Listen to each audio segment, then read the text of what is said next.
Subscribe کیجئے ہمارا YouTube channel فصیح پردیسی T V اور اس بیل آئیکن کو دبائیے ہماری ویڈیو سب سے پہلے دیکھنے کے لیے، اور یہ بالکل فری ہے۔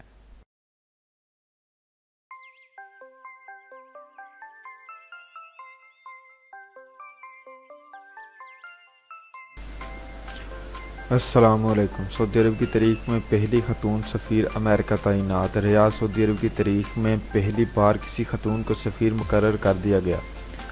شہزادی ریما بنت بندر بن سلطان کو امریکہ میں پہلے سے تعینات سعودی ولی عہد شہزادہ محمد بن سلمان کے چھوٹے بھائی شہزادہ خالد بن سلمان کی جگہ سعودی سفیر مقرر کیا گیا ہے۔ گزشتہ روز جاری ہونے والے شاہی فرمان کے مطابق شہزادی ریما بنت بندر امریکہ میں بطور سفیر خدمات انجام دے گی، جبکہ شہزادہ خالد بن سلمان کو نائب وزیر دفاع کے عہدے پر فائز کیا جائے گا۔ شہزادی ریما بنت بندر سلطان پہلی خاتون ہیں جنہیں امریکہ میں سعودی سفیر ہونے کا اعزاز حاصل ہوگا۔ اس وقت شہزادی ریما بنت بندر سعودیہ کی ماس پارٹیسپیشن فیڈریشن کی صدر اور ڈیولپمنٹ پلاننگ اسپورٹس اتھارٹی کی ڈپٹی کے طور پر خدمات انجام دے رہی ہیں۔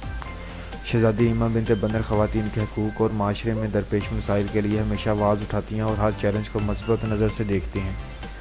وہ امریکی سیاست اور ماحول سے بھی خوب واقفیت رکھتی ہیں کیونکہ ان کے والد شہزادہ بن سلمان بھی 1983 سے 2005 تک امریکہ میں سعودی سفیر کی خدمات انجام دے چکے ہیں، اور دوران شہزادی ریما بھی اپنے والد کے ساتھ واشنگٹن میں مقیم تھی۔ امید کرتا ہوں آپ کو میری ویڈیو پسند آئے گی۔ اگر پسند آئے لائک کمنٹ ضرور کیجیے گا، شیئر کیجیے گا۔ اللہ نگہبان۔